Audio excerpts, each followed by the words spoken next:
All right, last cup of coffee time, or next cup of coffee time.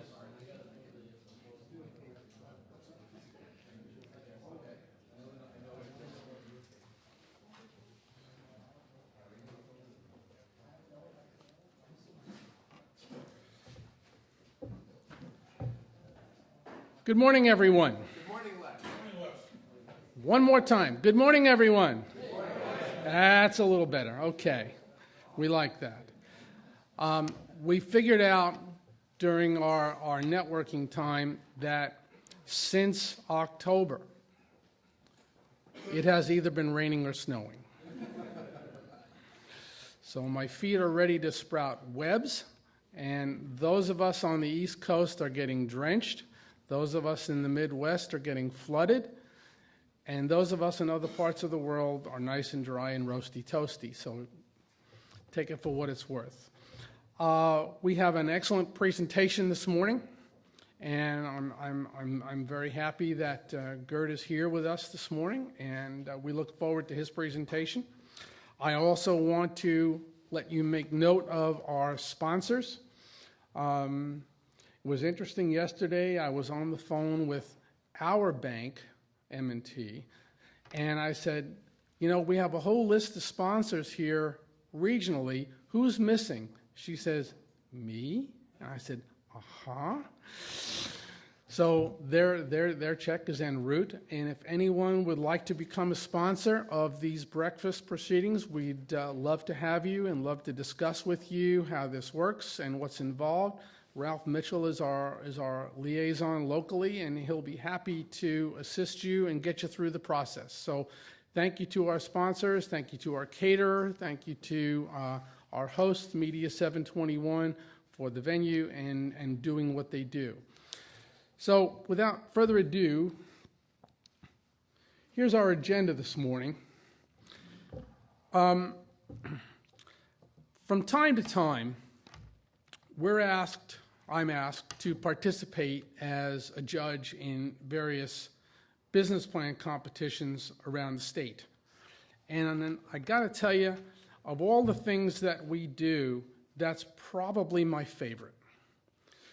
We get to see, in this case, a lot of university students come up with some wonderful ideas and wonderful business plans and concepts and innovations and intellectual properties that give us great hope for the future. And recently, I was judging the New York State Business Plan Competition, which was held up at the Nanotech Center, University at Albany. And there were 23 teams that presented. Now, that number is only significant because when the call for entries went out, we received over 150 entries, and we had to pare that down to 23 final teams to compete. And that was a very, very, very tough choice. Now, this was a university-based competition. The universities involved were from Cornell, Columbia, Albany, Cortland, RPI. There were another half a dozen schools involved. So this was truly a statewide effort. And it was an all-day affair. I think, Jim, you were also a judge there as well. And, you know, some of the highlights I just, wanted to run past you a little bit and a little bit. One group was involved in healthcare. Another was involved in green tech and sustainability, services, and then highly technical nanotech technologies. And each one had some real stars and some that were perhaps a little earlier stage, which will be back. And the winner of the competition was a group from Syracuse University called Helios. They were invited here this morning, but unfortunately they had finals today. So they may come next month and present their technology, which was a sterilization technology that will replace autoclave. in dentist's office, doctor's office, hospitals, et cetera, using a light emitting source as opposed to an autoclave technology. But if any of you ever have an opportunity or want to be involved or considered as judges in some of these competitions, let us know, and we might be able to get you hooked up with the groups that are hosting these events. It is one of the most worthwhile things you'll probably ever do. I think this was your first one. Is that, Jim? Did you enjoy it?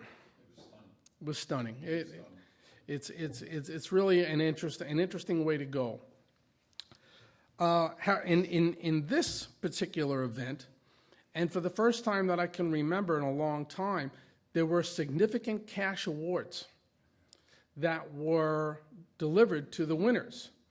The winner of each category received $10,000 cash for finishing in first place. The overall winner of the competition received an additional $40,000. Now, why is that significant? Well, if you're a competitor, that really raises the stakes, so to speak. But one of the things that we have been trying to do here in the Hudson Valley for a long time is a business plan competition. And we would love some input from you, our web audience, and whomever you think might be appropriate, our economic development folks, our chamber folks, to help organize and stimulate a truly meaningful and worthwhile business plan competition, which we would love to host. I am very jealous of locales around the state where I do judging. I've been in New York City several times for judging. I've been in Long Island. I've been in Syracuse. I've been in Utica, Albany, to judge business plan competitions everywhere but where we live. And I think that would be a wonderful thing to do. Melinda? It's a small, it is really, it's a small competition that's... But it's only, but they use local, they'll use businesses and Right. We're trying to do a more broad regional type of thing where we can show off our best and brightest. And Melinda, I think it's a great idea, and actually we're meeting with the New Paltz folks next week to explore one of those questions as well. Second thing is that we had our first test run of a program which we introduced here a couple of months ago called Compass, which John Mallon ran for early stage and small business companies to do business analyses on themselves. It was a therapy session for small companies, and I think it was very, very well received. And there'll be some new information coming out about that as well, which I would encourage you all to look at and consider either sponsoring and or participating in. So we'll have more information coming out shortly. So there's lots going on in not only the Hudson Valley, but statewide, nationally, and internationally as well. Our chairman, Arthur Anthonison, was recently on a trip to India, and we were involved in several discussions involving entrepreneurship, academia, involving SUNY affiliation and accreditation for certain courses, which we're exploring right now. We've been very active with our friends over in Sweden and in the UK and in other parts of the world, getting involved in entrepreneurship and innovation and helping to commercialize those innovations. So if you've got some interest, if you've got some knowledge, if you've got some questions, we'd love to be part of what's going on here in the Hudson Valley and becoming more aggressive in how we approach things. I don't know if Andreas is online. Is yes? No. That would be a no. All right, so what we're going to do, we're going to change things up. We're going to change the order a little bit. Andreas is teaching this morning, or this afternoon where he is. So we're going to try and hold him off until after. I'm sure all of you know that there have been some difficulties in Greece, and internet is not always something that is up and running all the time, so we do have some issues there, so I would apologize, but nothing I can apologize for. So with that, I would like to introduce my friend Jim Grolinger, who is going to introduce our featured speaker for the morning. So Jim, you want to?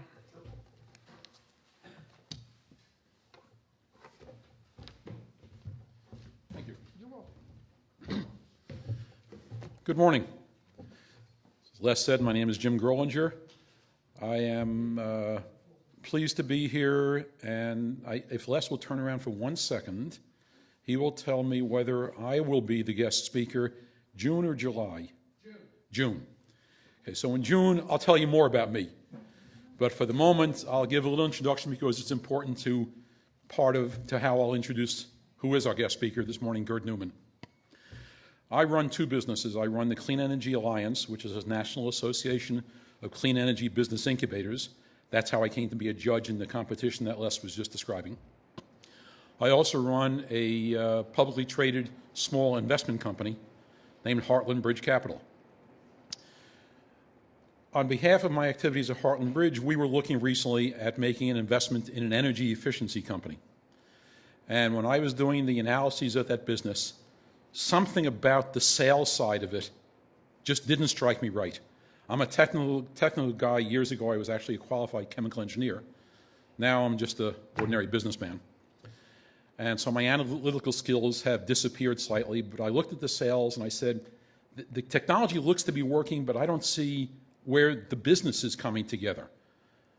So how is it they can have a product that generates good energy efficiencies, but seems to be very poor on the financial efficiency side, if you will? Gerd and I had met at a professional association meeting a couple months before that time, and learning what his expertise was about, I said to him, Gerd, can you help me out here? And I sent him some information, and he came back with an analysis of the sales process, the sales cycle, that was kind of, oh my God, it's obvious. Except I didn't know how to do it, and he did. And he took this, what to me is the soft, mushy side of the business process of sales and sales analysis, and made it tangible, made it analyzable, and I coined a phrase for him as a result of that. For me, he quantified the unquantifiable. And since then, we've had a lot of further discussions, and we've now done, on behalf of this Heartland Bridge, we've done an acquisition in the digital documentation business, where Gerd is going to be brought in to help do some of the things he's going to talk about today. And then I've actually involved in another business he doesn't know about yet, and he's going to help me do some value judgments and creation and analysis there. Gerd runs a business called Business Enhancement Solutions, and I am delighted to be able to introduce both my new professional friend and my friend, Gerd Neumann.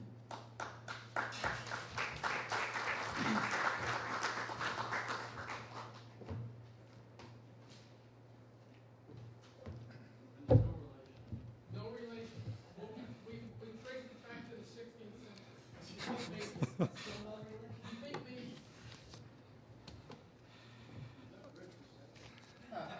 When we met the first time, we were astonished that we have the same last name with the same spelling. But definitely we are not related. Again, we find something in the 15th, 16th century, possibly. Okay, good morning, everybody here in the conference room and all others who attend the webcast. First of all, I'd like to thank Neumann, for inviting me to speak about business enhancement through intelligent sales process management. And I'd like especially to thank Jim Grolinger for his kind introduction. Thank you very much, Les and Jim. It was great. Thank you. Let me briefly introduce myself. My name is Gerd. I pronounce it Neumann. I'm president of Business Enhancement Solutions, LLC. For the last 10 years, I worked as B2B sales mentor and business consultant, helping small, medium-sized, and Fortune 500 companies increase their bottom line by improving their sales and business processes. As an example, I helped Siemens win a $100 million contract in a situation with strong competition from competing vendors all around the world. And I transformed an architectural firm in North Carolina from trouble in getting sales to almost doubling their staff in less than 6 months to fulfill all the orders they were winning. Let me also mention that I successfully worked as CEO of Nokia Cable, where I managed a major turnaround, and as VP of Sales at Ericsson with full P&L responsibility. The measurements come from the fact that I have a PhD in physics, so I like to measure the unmeasurable. My background includes experiences in many industries, such as the solar, green, renewable energy area, technology, telecommunications, computer software, and further industries that are in the B2B business. Now, let's begin with the sales process.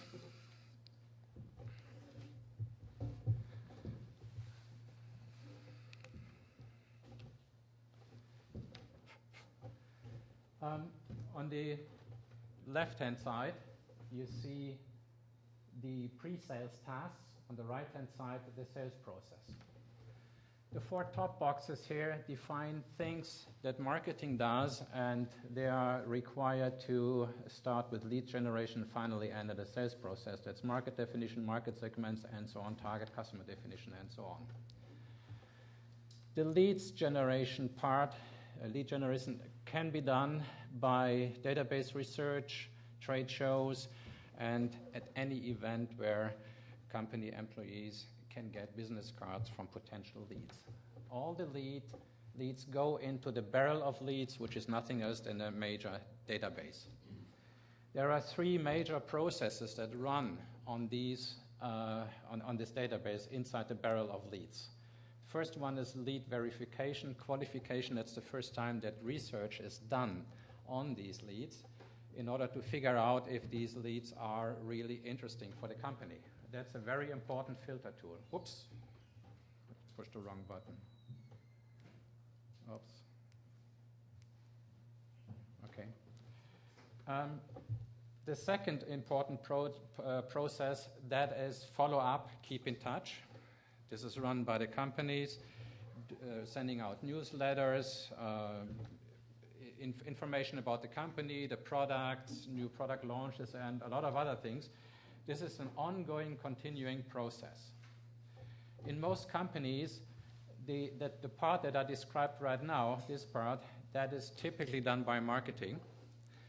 But the handover to sales is somewhere inside the barrel of leads. It's different from company to company. The only thing that's really important here is that this handover point from marketing to sales need to be clearly defined. Otherwise, you lose leads or you get in trouble with not forwarding the information. In most companies, the third process, which is scheduling meetings with leads or with individual lead in order to generate or give a presentation to that lead, that is typically the first point where the sales department gets involved.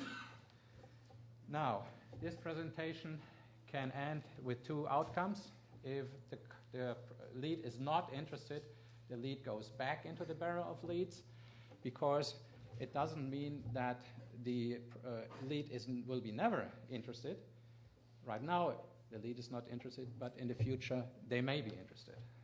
In case the lead is interested, then it's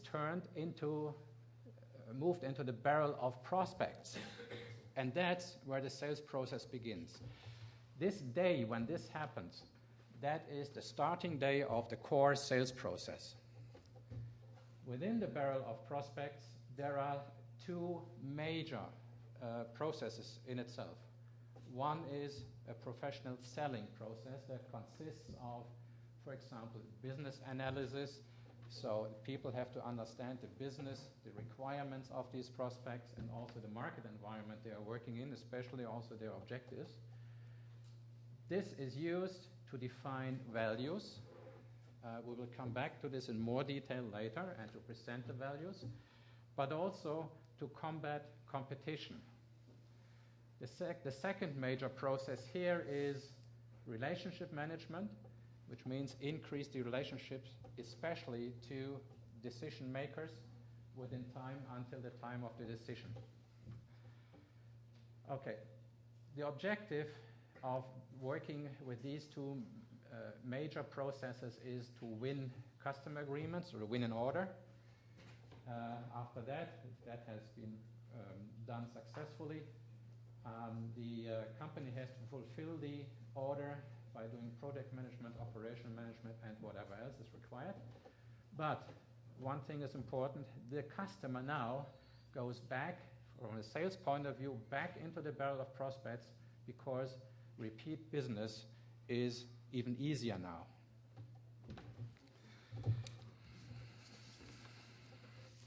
Now,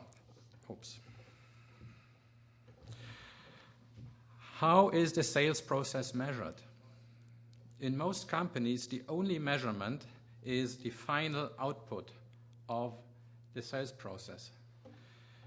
And it's measured in number of orders won and the size of these orders, which together are a good measure for the expected revenue. But there is an additional measurement which is important but less frequently measured. It's the success rate. It measures the efficiency and the productivity of sales.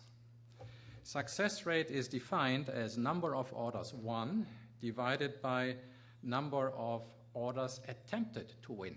It's nothing else than the output here, number of orders that get out here, and number of leads that get into the barrel of prospects. That is a hit or success rate, and it measures productivity. So altogether, the three important measures are number of projects won, size of the orders, and success rate. These measures define the overall performance of your company's sales process. What are the benefits of knowing these numbers? They allow calculating backwards. When you know the three numbers, you know at any time, at any day in the year, how many prospects need to be in the barrel of prospects to fulfill your sales objectives. When you have calculated this, you can calculate backward how many leads must be in the barrel of leads to feed that cycle. So that's the importance of these three measures. But this general and statistical view on the sales process is necessary, but it's not sufficient. What is required is the focus on each individual sales process for each individual sales project. The point is every customer or every prospect is different with different situation, business situation, and also the competition is different. But in most companies, these individual sales processes are not measured. Why is that? These companies do not have trustworthy and reliable tools to do so. So what are the issues if this does not get measured? The sales sales professionals do not get an early alert when a sales project runs out of control. As a result, they cannot recognize when they need to take action and what needs to be done to stay on the road to win. Secondly, without a measurable and systematic approach, sales professionals will spend time on all projects, whether or not they can be won. Imagine how they would perform if they had a tool that would enable them to focus their time on projects with a measurably higher chance of being won, and in addition, in a timely way. And thirdly, sales professionals provide the senior VP of sales or the sales executive with forecasts which are based on their optimism. And sales professionals are optimistic. They have to be optimistic because they have to bring the optimism out to the potential customer. The backside of the coin is they are also optimistic to their own senior VP of sales. As a result, the senior VP of sales is not able to provide a trustworthy forecast to the CEO. And when the CEO bases decisions on that, it's risky. All these issues that you see here on the chart are overcome by introducing intelligent sales process management. Nothing happened. So, which measures do sales professionals and sales executives need to overcome this issue? So, let me compare the situation with a pilot in a small plane.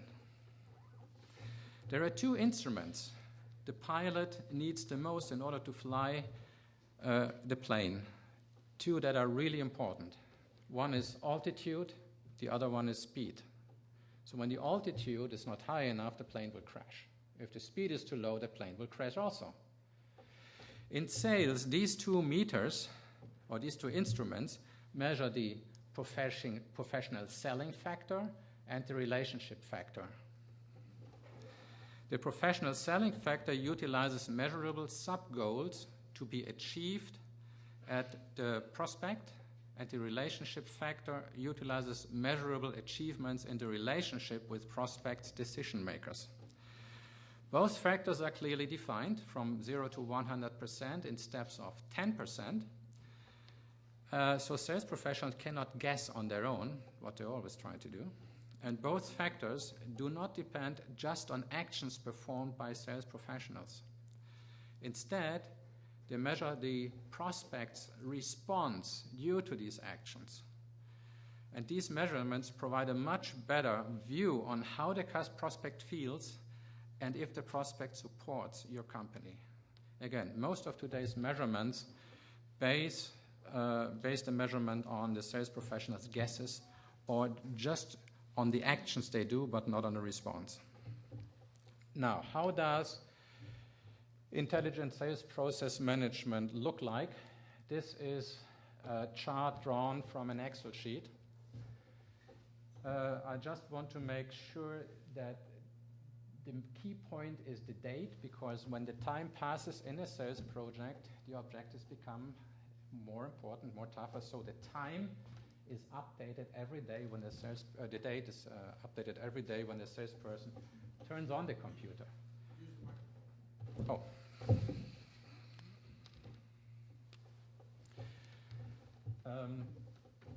We see two major boxes. That's one here, which lists the new customers that the salesperson, the sales professional is working on. These are 4 entries here with the names of these companies. And we have another box here. These are the existing customers. We have 2 entries here for the existing customers. This column here shows the expected revenue, here and here. And these are the professional selling factors in percent and the relationship factors that have been achieved by the sales professional up to April 18th, 2011. Now, also these data are important. It's the date where the sales process began. That means where the lead went from the barrel of leads into the barrel of prospects. And the expected date when the customer will make a decision. It's here and here. Now, the rest is calculated by the computer. So the computer calculates the deviation and probability. That's this line. Even -2 is still okay. Even -8 is still okay. This column shows the average deviation of both factors together. If one of these goes beyond -10, it's a major alert. In this column, we see alerts that are based on the point that the PS factor is not sufficient. And in this column, you don't see anything right now. Here you see the RS factor for this project is not sufficient. For example, what does it mean? When the PS factor is not sufficient, it means that the 30% should be at least 40% on April 18th in order to stay on the right track and right road to win. This way that you see here allows the sales professional to prioritize these projects in a much smarter way than other systems do, because it tells every day what they should do. So they have 1, 2, 3, 4 projects that they should work on here in the near future, and they know exactly here and here it's the relationship factor, here and here they should increase both, and here and here. They look at the definitions, see the next objectives, and know what to do. Yes, please. Obviously, each one of these have different factors. I would assume that in a deeper report, you're going to be able to tell them what to do in sales, what needs to be done.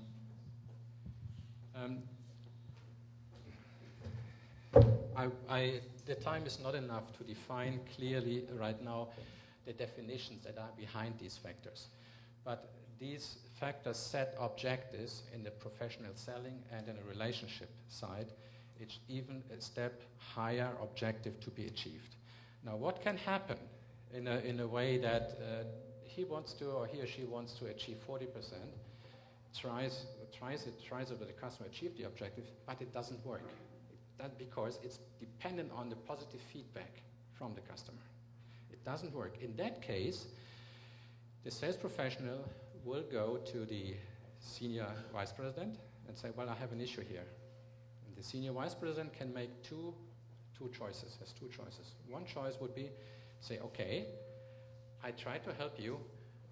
Next time I will visit the prospect together with you, and I try to help you to get up this objective. That's one way of doing it. The other way could be saying, okay, it looks like this is an early warning, an early information from the prospect that they will not award us with a contract. It could be. So in that case, it makes sense to drop the project and say, don't waste your time with that project anymore. Stop it right away and focus on other more promising prospects. Both decisions increase the efficiency of the sales organization, of the sales team. But there is so far no other tool that allows to do this decision in the middle of the sales process. You know, sales professionals always wait until the end, or work until the end of the sales cycle, and then are surprised if they win or lost. There is no surprise anymore here using that one here. Okay? We can discuss the definitions later on in detail. It's a long list behind it. Good. So I said it generates a much smarter way of prioritizing the projects. Other priority settings just base it on saying, well, let's go for the $250,000 project because the highest one, but they neglect other projects then, which then automatically run out of control. So this is a smart way of doing this. I want to show you what happens if this, oh, by the way, I forgot something. Here you see another alert. This alert says, increase the number of projects. It says with that number, which is still required, you will not achieve the yearly objective, even calculated down to April 18th. And there is another alert here, which tells the sales professionals, well, what you have to do in addition is get more prospects here and get more prospects here. So go back to the barrel of leads and try to get more into the pipeline. Now let's assume that 12 days are gone, and we will see the same chart now if the salesperson doesn't do anything on April 30th. Just the only change what I did was changing the date here. That's it. See, that's April 30th here. Now we have two major alerts, because even the average probability is below -11 here. These are major things, but almost all projects show alerts now, with only one exception, this one. Why not this one? Because the decision date is 2 months later than all the others. They have more time there. So this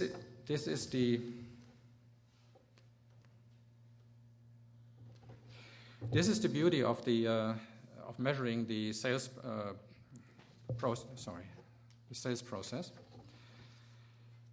And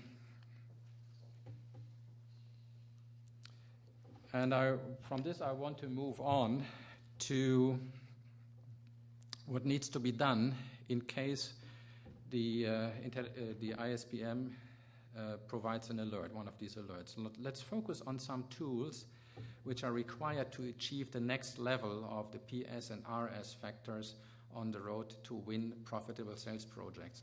These are not all tools that I can describe now, but just some that are on the list. So we see here the two major processes. In the middle, this is the professional's, in the middle here, that is the professional selling process in the basic and advanced version, and it's embedded in relationships to decision makers. These are the two processes, the major process in the barrel of prospects. So the basic professional selling subjects include fulfill the customer's expectations and differentiate yourself from competitors. This is a must. You have to do it, but it's not sufficient because all your competitors do this as well. There is no difference. If you don't do it, you're out. If you do it, you're neutral. So you have to proceed and go to the advanced items here, define and quantify values for each customer, and change or add decision criteria. And the last one I will come back to when we talk about sales strategies. I will go into quantification and value definition a little bit more in detail right now.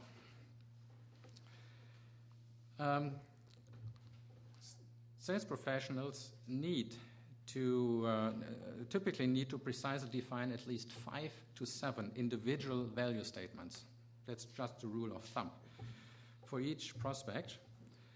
And these value statements have to take into account the prospect's specific business situation, business objective, and market environment. A value statement must be precise and it must be accepted as a value by the potential customer. But value selling is mostly not used in an effective way. One reason is that the values are too general or not sufficient quantified. You know, everybody tells me they do value selling, but they don't. Because sales professionals often use general statements such as, our product will substantially increase your productivity.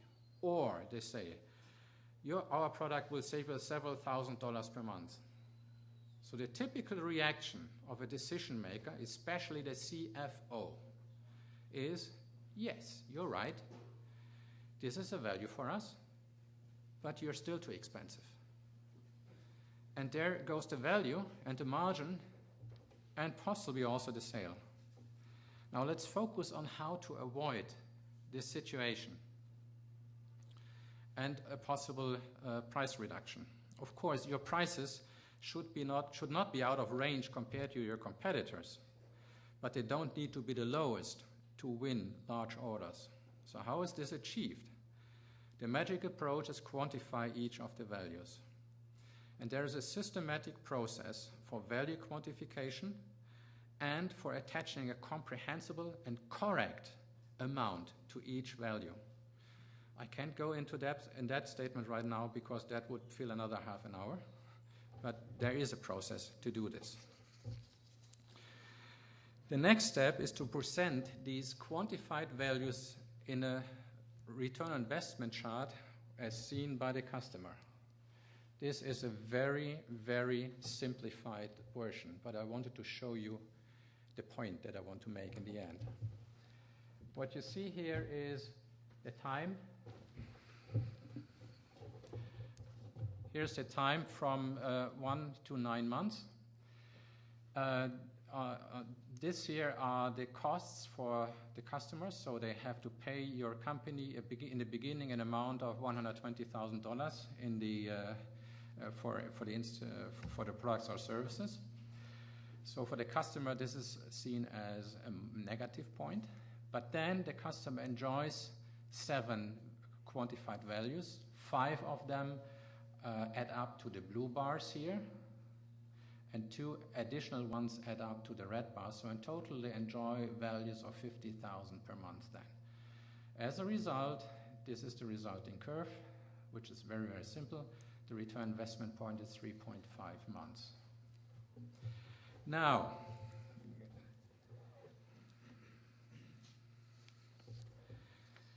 let's look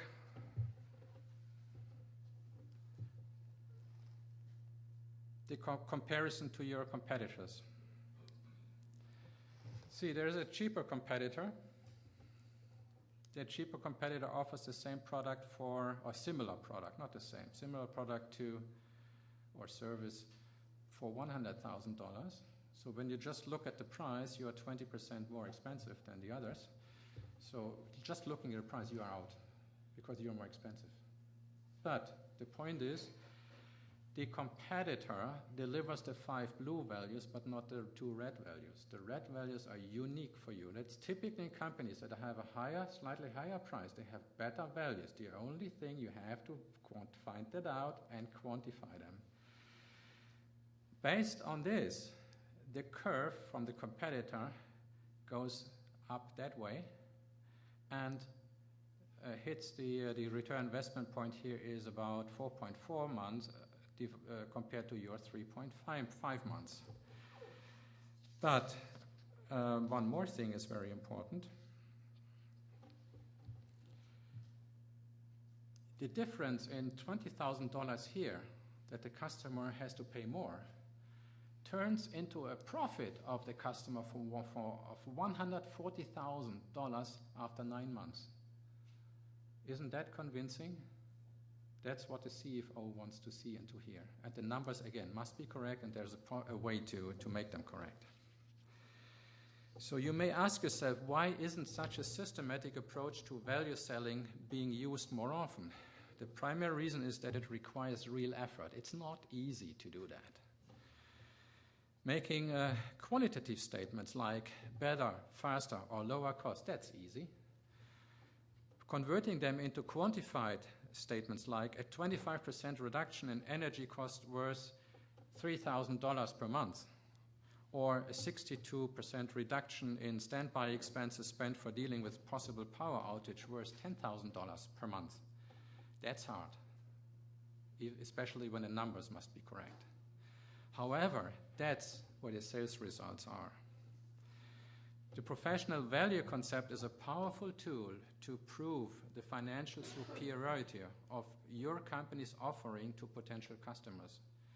It is also an important tool to decrease competitive intensity and to win orders in a competitive market. Okay, I mentioned sales strategies before. This is another powerful tool to use a sales strategy on your road to win. There are 5 different sales strategies. By the way, whenever you ask a sales professional and ask, what is this? What do you know about sales strategies? They don't know about it. They don't know. They have never heard about sales strategy. These are sales strategies are 5 general ways, and the name strategy always requires an objective. The objective is generate profitable revenue. Okay, and there are 5 different ways to do this. The direct strategy is used if your company has a 2-to-1 superiority, and this strategy then provides the fastest way to win. It's a quick way to get an order. The indirect strategy is used when decision criteria can be changed. The concentration strategy is used if your company covers, if your company is superior in parts of the offering, and in parts of the customer's requirements, but they can't fulfill the whole thing. But in one part, they are really the best in the world. That's concentration strategy. Encirclement strategy is used when your company covers geographic areas or market niches where competition is not active in.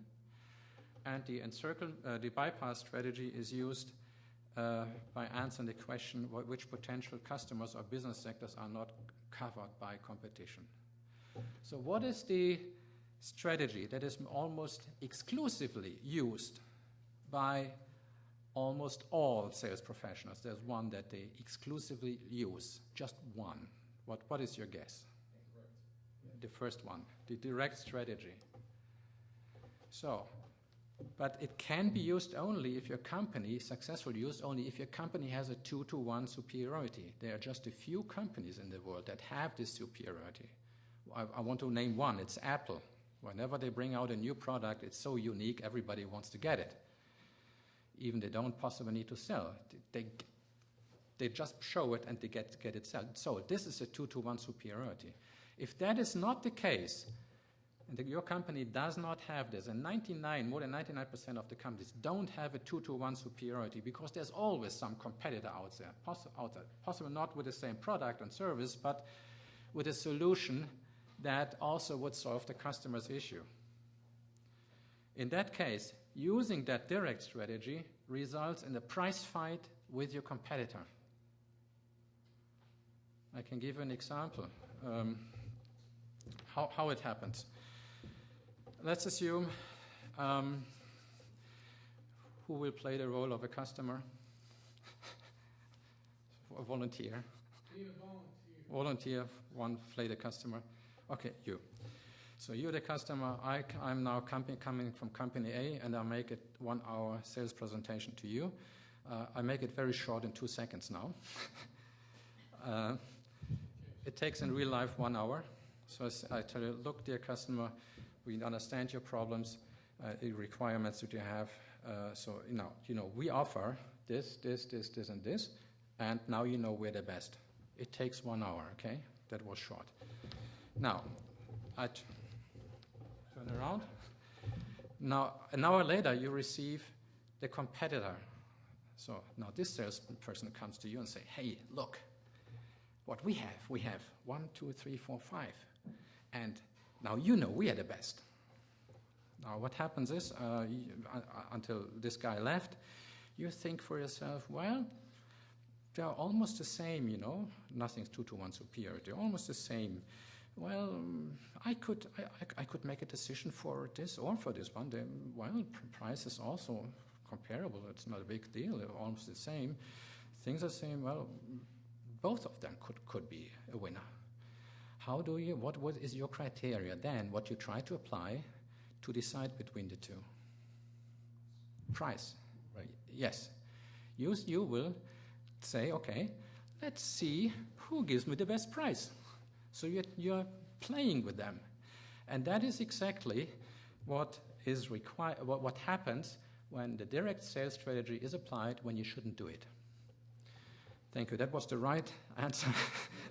Thank you. Okay.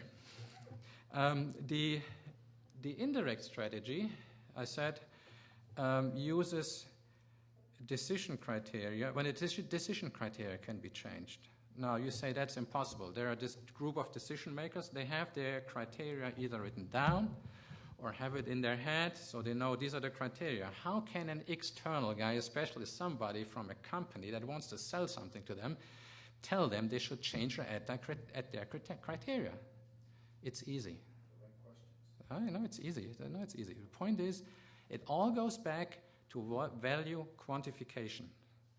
So when you quantified a value that the competition doesn't have, remember the 2 values that are marked in the last chart with the red ones, they were your only ones. If one of them is huge, generates a huge cost saving, whatever it is for the customer, you reword this value statement into a decision criteria and say, hey, this value generates such a positive cost saving for you. It's incredible.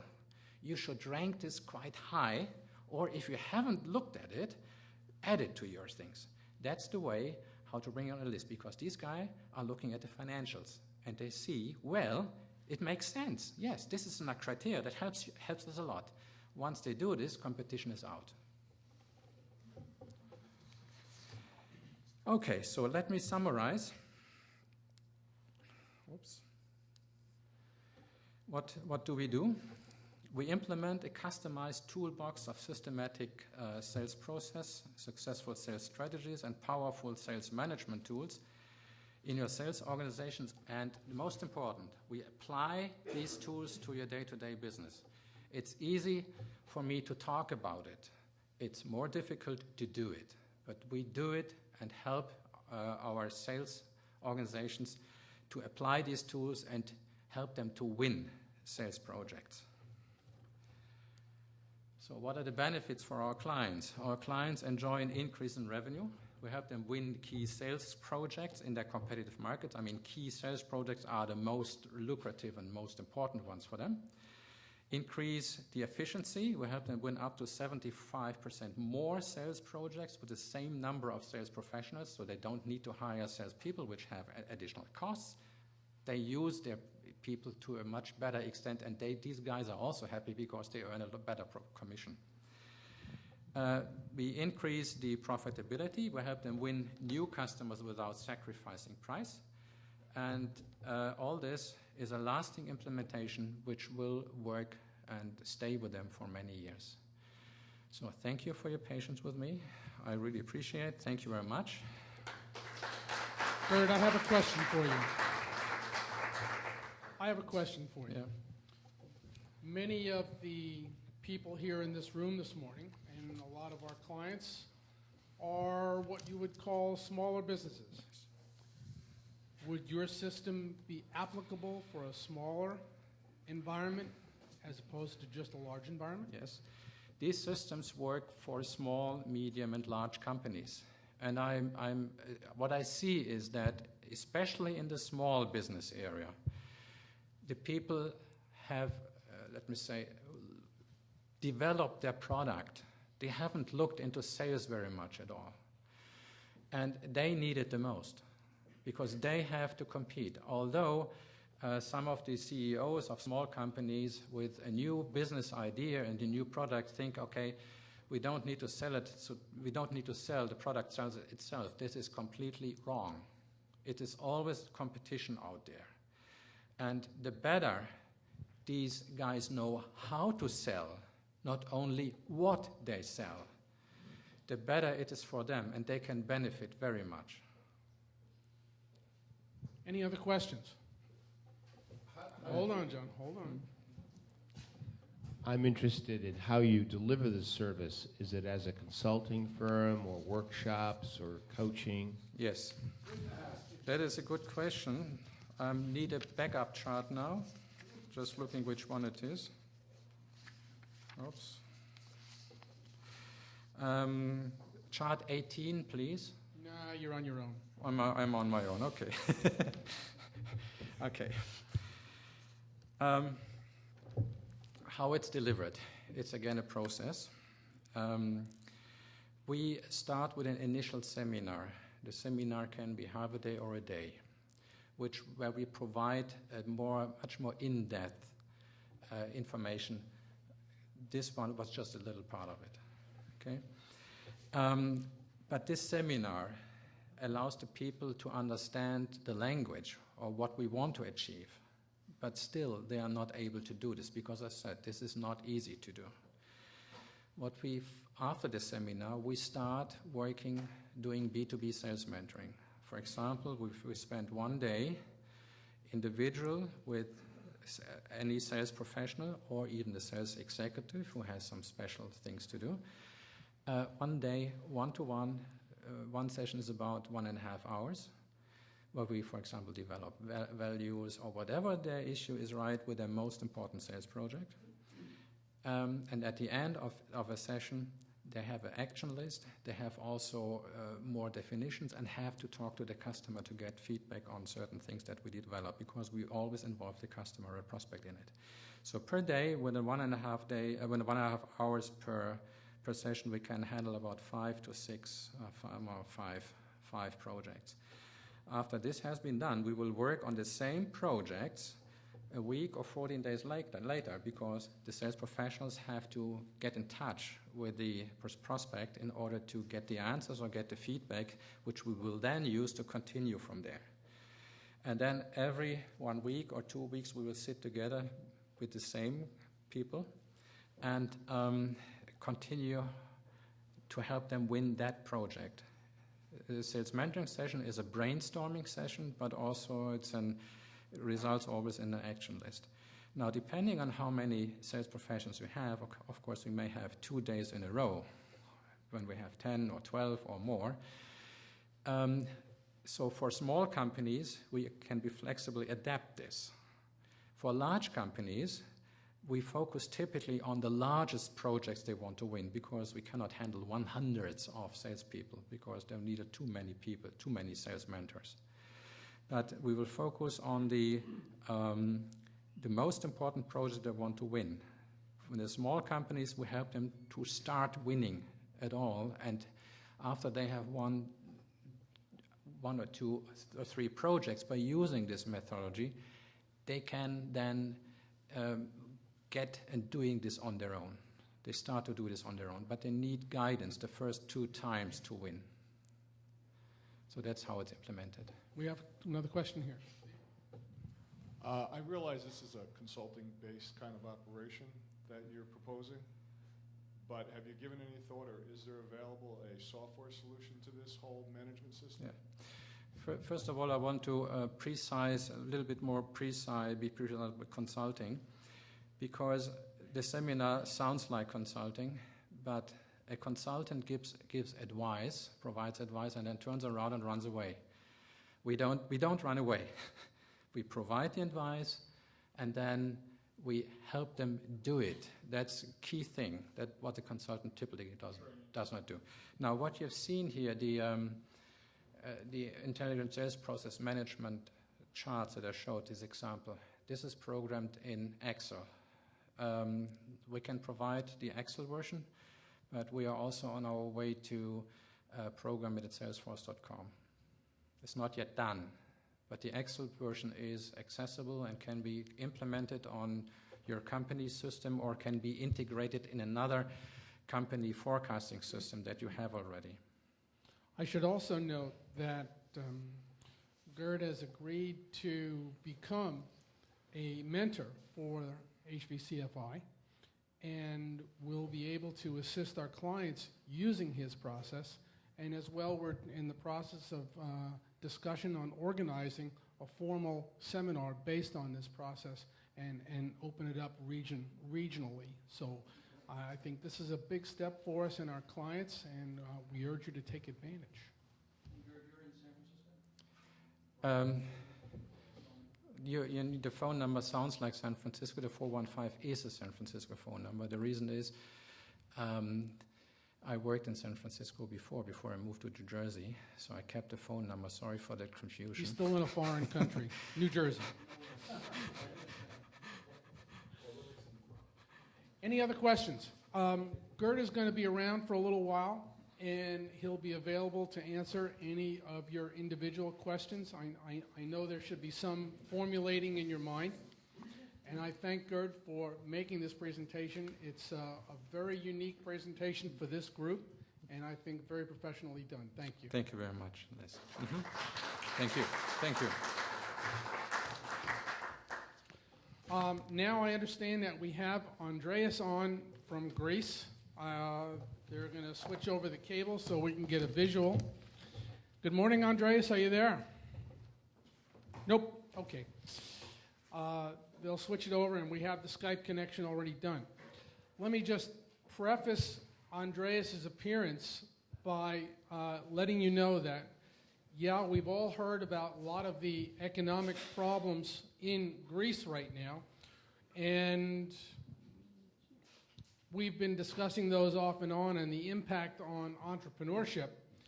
However, Andreas recently made a trip to Shanghai, China, on behalf of the Young Entrepreneur Society. Good morning, sir. Good morning, how are you? Okay, how are you? You're looking bright-eyed, bushy-tailed, very nice. Thank you very much.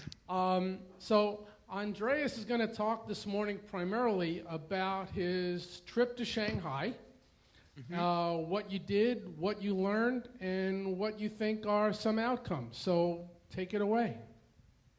Thank you very much, Les. Thank you very much to all people and at the Entrepreneurs Breakfast. I cannot see you. I don't have video, but We can I see will you. try. I will try to use my imagination. My trip in Shanghai was almost 1 month ago. It was prepared from the Kaufman Foundation. Kaufman Foundation is one of the global founders of an initiative, we call it Global Entrepreneurship Week. And the Global Entrepreneurship Week initiative started in 2008 all over the globe. Every March, we participate, the countries that we organize 1 week devoted for the Global Entrepreneurship Week, we participate and we discuss the problems and the challenges and the opportunities in order to design the next year Global Entrepreneurship Week. The first meeting was in Kansas City on the premises of Kaufman Foundation. The second year, the same meeting was in Dubai, and now the meeting was in China, Shanghai. We discussed about the Global Entrepreneurship Week that we will all of us organize between 14th and 20th of November. Already we have the participation of 103 countries. And we estimate that in 4 years, almost every country from all around the earth will participate one way or the other with an activity during the Global Entrepreneurship Week. The major now mission and vision of Global Entrepreneurship Week is the following. First of all, to stimulate the young generations on the pathways of entrepreneurship, so to unleash their ideas, to unleash their creativity, and start creating, let's say, business endeavors. Major issue is the unemployment of youth that we have in all around the world, especially because of the technology unemployment, because the technology creates unemployment every day. Second, we need to support the startup businesses in all over the world, because by a research that was prepared from the Kaufman Foundation, we have as a result that businesses with an age up to 5 years old, they create the maximum amount of jobs. So job creation is maximized from companies up to 5 years old of age. And these startup companies, they have two problems. One is the access to capital, because in Europe, especially now with the crisis, and of course in Greece, even worse, we have almost zero risk financing and risk capital. We have no venture capitals. We have no business angel networks. And the banks right now, because of the crisis, they don't even give loan even with collateral. So for a young person with an excellent idea, is almost extremely difficult to create a new venture, especially a knowledge-based business that needs capital for the first 2 or 3 years. Andreas, Second, yes. Let me put some numbers to exactly what Andreas was discussing. This is a news release from an organization called Eurostat, and this is from March of 2011, which says that the youth unemployment rate, which is under 25 years old, was 19.8% in the euro area and 20.7% in the euro 27.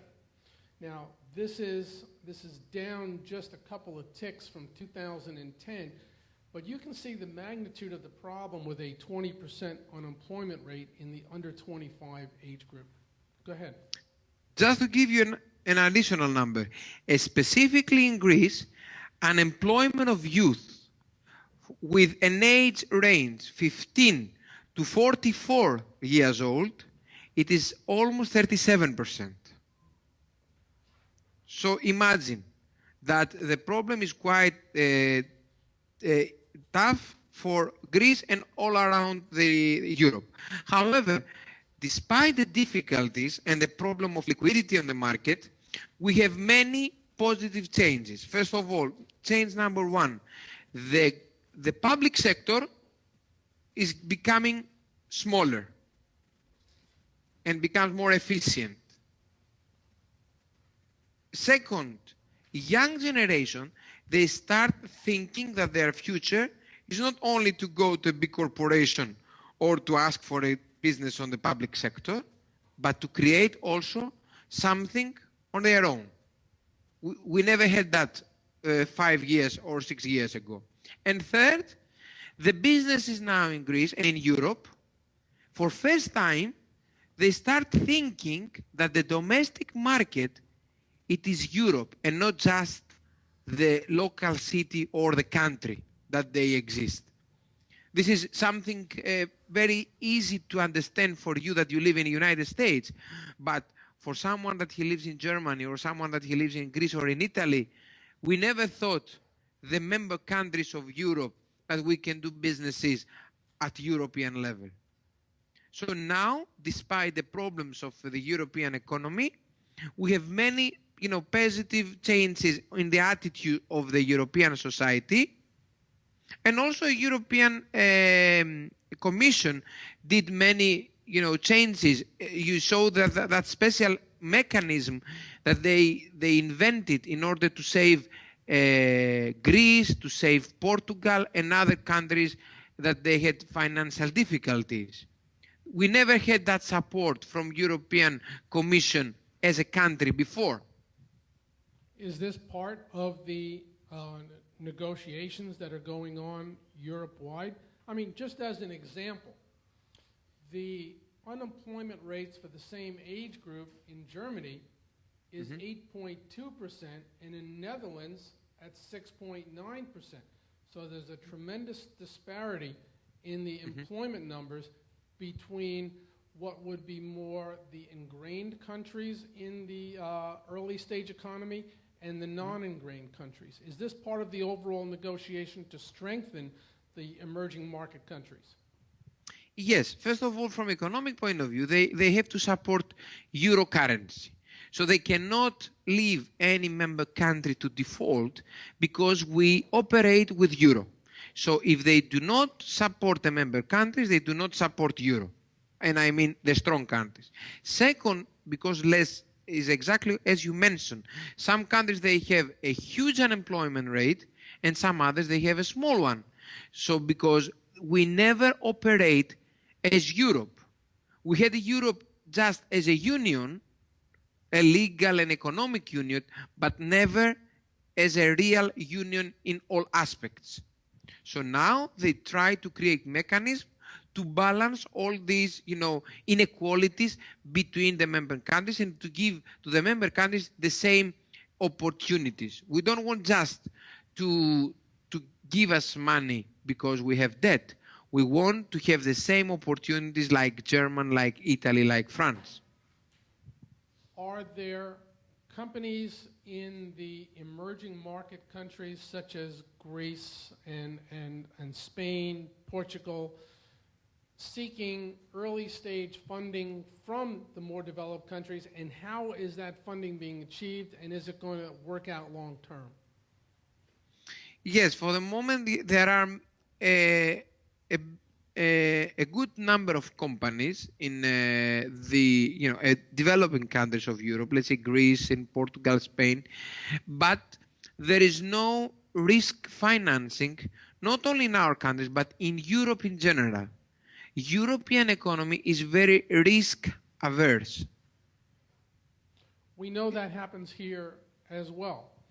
I'd also like to ask you, when you're in Shanghai, what was the mood of entrepreneurship as you saw it in China? Just to give you a number, in Shanghai, the growth was 10% every year.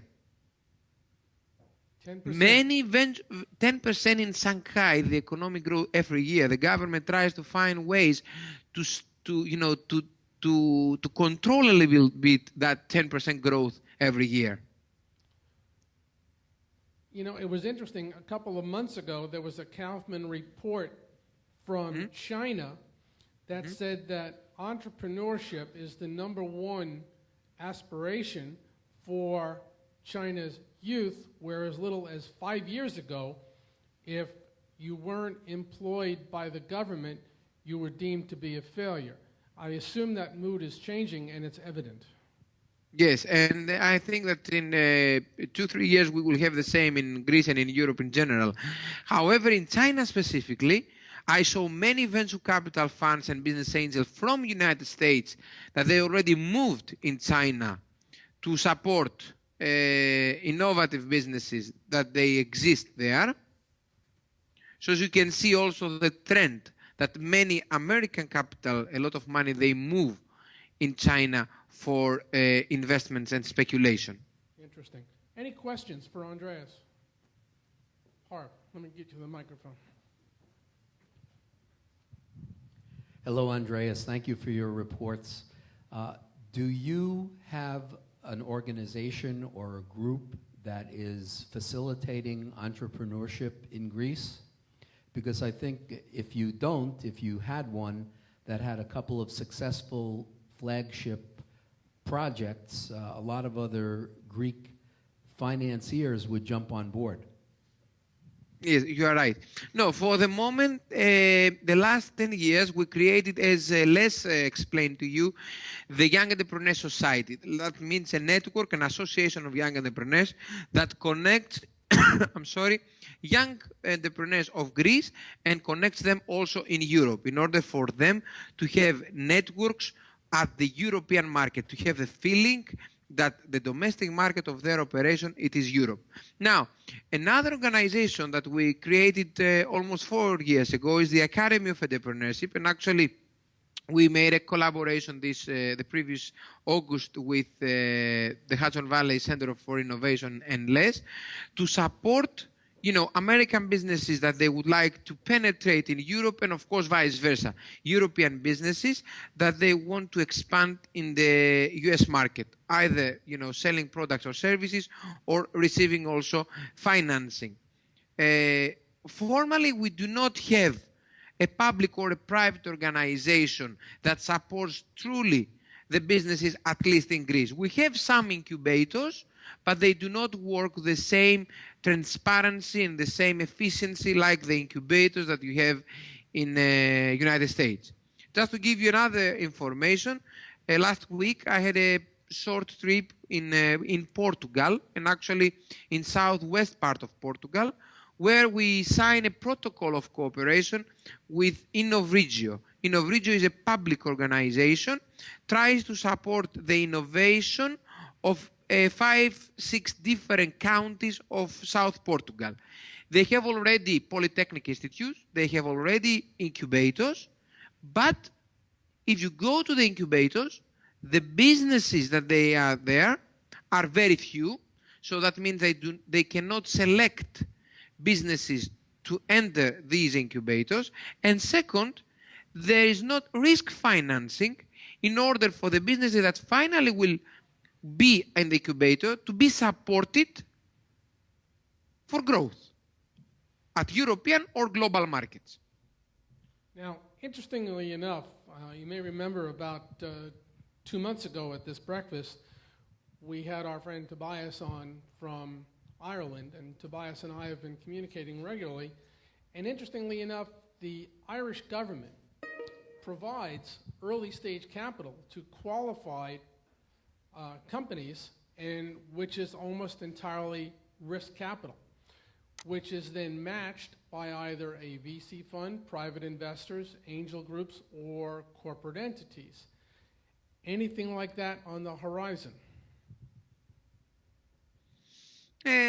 As I can see, not in the moment. I think that they have to, but it is our vision, not the politician's vision. Any other questions? Carolyn. Good morning, it's Carolyn. A couple morning, questions Carolyn. about Shanghai. Yes. Was part of what was going on there an opportunity for entrepreneurs from around the world to connect and do joint projects, joint international work? And the second part was part of what was going on an opportunity to connect with investors? I'm Yes. curious what was happening in Shanghai. Yes, both situations were part of Shanghai's meeting.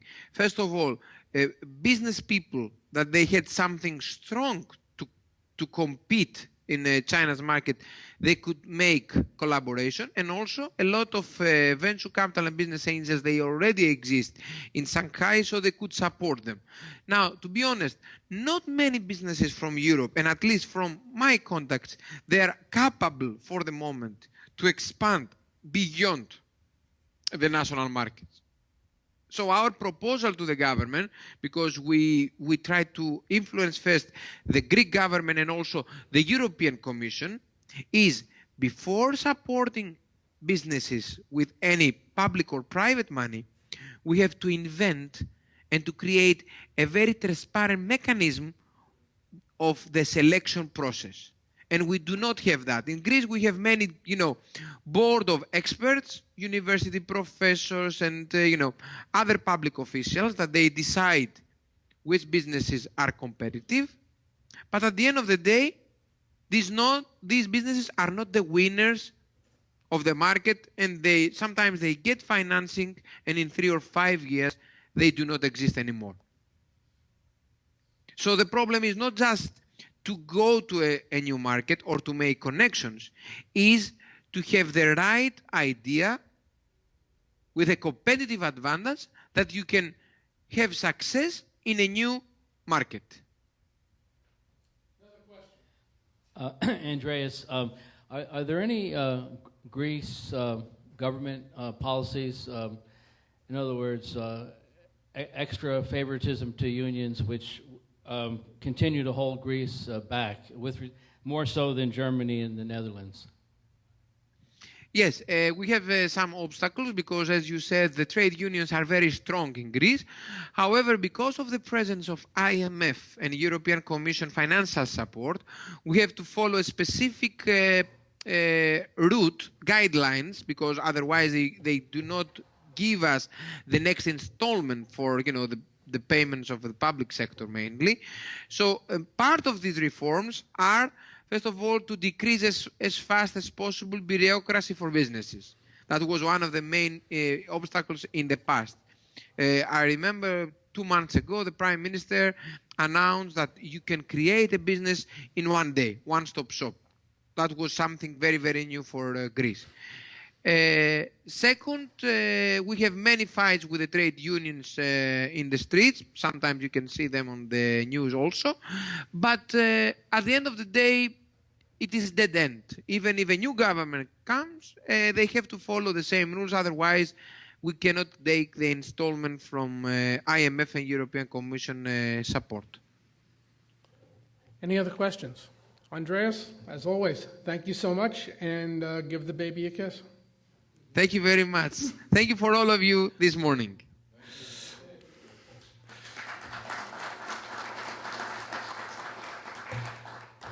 That kind of concludes our breakfast this morning. And as I mentioned, Gerd will be around. If anybody wants to contact Andreas, I will be happy to forward his Skype address or email address for any additional questions. Next month, I believe our breakfast is the 21st, if that date is correct. Right around there. And the topic is going to be centered on energy, solar, and we have some very special people lined up to present to you, and I think it'll be very informative, productive, et cetera, et cetera, et cetera. So thank you all for coming on this rainy day, and maybe just once we'll see the sunshine when we have our breakfast. 22nd. Thank you all very much and have a productive day. And no one has to run away. You're all free to stay.